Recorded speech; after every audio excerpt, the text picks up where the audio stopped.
Avant que la vidéo ne commence, je tenais juste à vous préciser que si vous vous blessez, ce ne sera pas ma responsabilité. La fabrication de cet extincteur peut être très dangereuse. En effet, la pression à l'intérieur de cet extincteur est de 9 bars, donc si vous n'êtes pas sûr qu'il soit absolument vide, ça peut faire énormément de dégâts. La première fois que vous ouvrez cet extincteur, munissez-vous de gants et de lunettes de protection. Bonjour à toutes et à tous, c'est Guillaume Maker et dans cette vidéo je vais vous présenter mon extincteur AO. Donc je l'ai réalisé avec un extincteur vide et avec une valve de chambre à air de vélo. Donc l'extincteur se compose de deux parties. Donc d'une partie A qui s'emboîte dans une partie B. Donc dans la partie A, ici il y avait une sorte de baromètre qui pouvait montrer l'état de la bouteille. Donc comme moi elle fuitait, j'ai juste fait une sorte de joint, j'ai mis une vis de filetage 8 mm avec de la glu et un écrou. Et là, il y a une goupille que j'ai réalisée.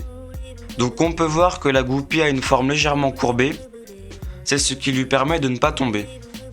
Donc on voit bien qu'en appuyant, rien n'y change, et donc en tirant aussi, on n'y arrive pas.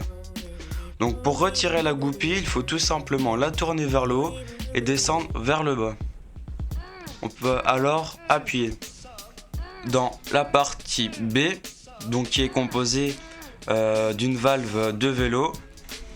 Je vais vous montrer.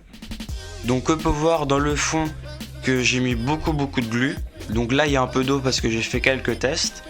Mais voilà. Donc la chose en noir qu'on peut voir au bout, c'est bien la valve de vélo.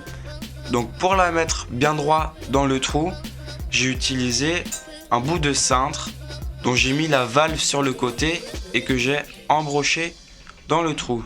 Donc pour utiliser cet extincteur, il suffit juste de mettre de l'eau jusqu'à la moitié environ et de revisser la partie A. Rien de plus simple. Ensuite, il faut remettre la goupille.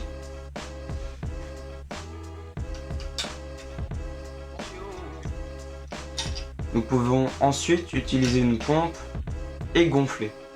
Nous allons tout de suite passer au test.